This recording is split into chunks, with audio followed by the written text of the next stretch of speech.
bunoo baddalee ona daabboo haannaa dhuunfatee bal'inaan gabaafamaa ture. Akkasuma kanaan waraana bilisummaa Oromoo tarkaanfiitti bana Wallagga Bahaa keessatti fudhateen magaalaa Ukkee to'ateeti jira. Bifuma wal fakkaatuun bunoo baddalee aanaa makkoo guutumatti to'achuu viidiyooleen marsaalee hawaasummaa irratti maxxanfame irraa hubachuun ni danda'ama. Torbee dabreerraa eegalee tarkaanfii waboon zoonii lixaa fudhachaa jiruun warshaan sukkaraa arjoo guddattuu waraana bilisummaa Oromootiin to'atamuun gabaafamee jira. Viidiyoon miseensonni waraana bilisummaa Oromoo warshicha erga to'atan waraabanis mul'atee jira. Kana malees bunoo baddalee onni makkoo guutumatti waraana bilisummaa Oromootiin to'atamu guyyootaaf gabaafamaa ture jira.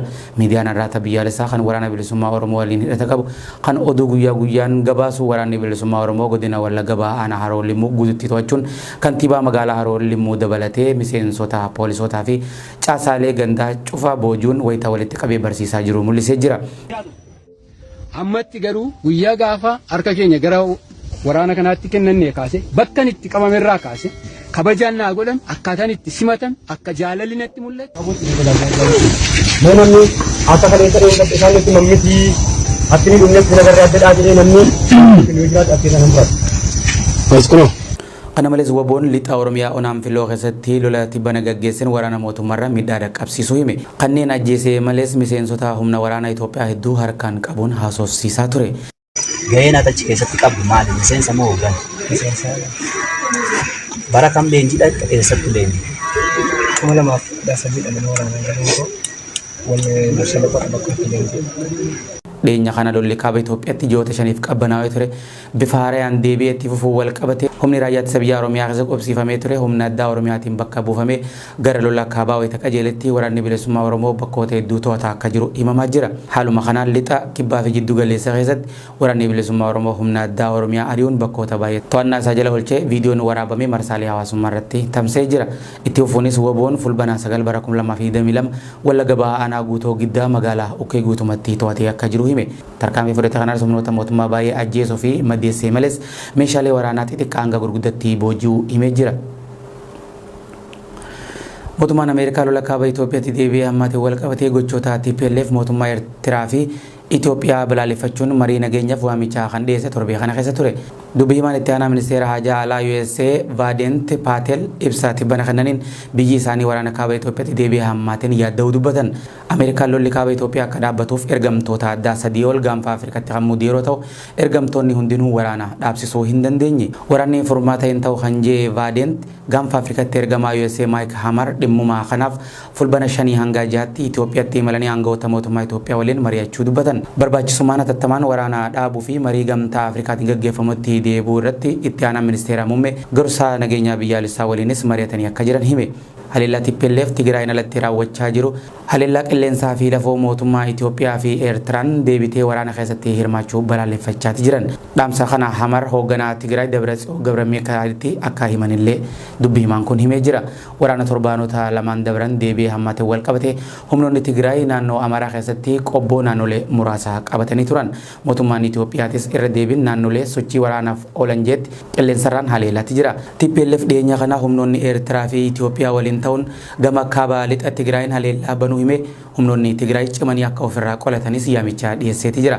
Aangoonni Itoophiyaas ta'ee kan Eertiraa garuu hirmannaa loltoonni Eertiraa irratti hirmaatan himannaa dhiyaate irratti waan jedhan hin qaban. Dubbii himaan itti aanaa US kun ibsa isaanii keessatti gargaaraa barreessaa olaanaa dhimmoota Afrikaa kan ta'an Maaliipee ergama addaa Hamarii fi dippiloomaatota US biroo waliin ta'uun qaamolee waraana kana dhaabsisuuf gahee bahan biroo waliin marii akka gaggeessan dubbatan. Qaamoleen isaan waliin mari'atanis gamtaa Afrikaa dhaabbata biyyoota gamtoomanii gamtaa Awurooppaa fi UK fa'aa akka ta'an ibsan.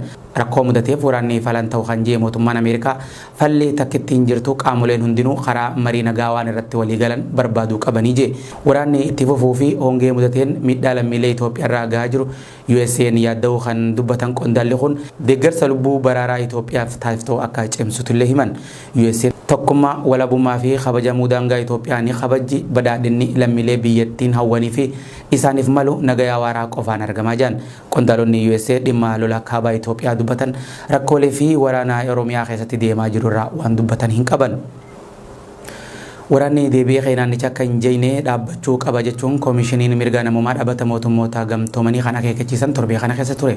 Koomishiniin mirga namummaa idil addunyaa kan sarbama mirgoota namummaa waraana Itoophiyaa keessatti deemaa jiru qoratuu fi mana maree nageenya mootummoota gamtoomaniitiin hundeeffame waraanni kaaba Itoophiyaa deebi'ee eegale biyyoota naannolee akka hin jeeneef tarkaanfiin fudhatamuu qaba jechuun akeekkachiisee jira.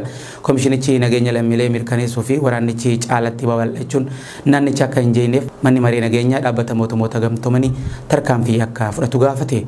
Komishinichi ibsa fulbana torba bara 2022 baaseen manni marii haaluma chaartarii nageenya lammiilee mirkaneessuu fi walitti bu'iinsa naannicha keessaa babal'achuu jeeqamaa guddaa fiduu danda'u to'achuuf baasetiin tarkaanfii akka fudhatu gaafate. Haaluma yaaddoo waraanichi nageenyaa fi tasgabbii naannicha irratti qabaatuun manni maree nageenya UN hatattamaan dhimma Itoophiyaa irratti mari'achuun murteessuu haala gaariin akka ilaalu ibse. Haala yaaddeessaa ta'e kana tilmaama keessa galchuun manni marichaa haalota Itoophiyaa fi Afrikaa ajandaa ijoo godhachuun akka itti fufsiisu komishinicha yaaddessee jira. Lolli mootummaa Itoophiyaa fi TPLF jidduutti akka haaratti jalqabuun isa yaaddessuu kan hime ibsi komishinicha loltoonni Eertiraa waraana kana keessatti hirmaatan jedhamee jira. Komishinichi qaamota wal waraanan lola akka dhaaban dirqama namoomaa seerri idil addunyaa ajaju akka kabajanii fi waraana kana nagaan goolabuuf maritti akka dachaan irra deddeebiin waamicha dhiyeessee jira. Hogganaan TPLF xalayaa banaa dhaabbata mootummoota gamtoomanitti kan erge torbee kana keessa ture.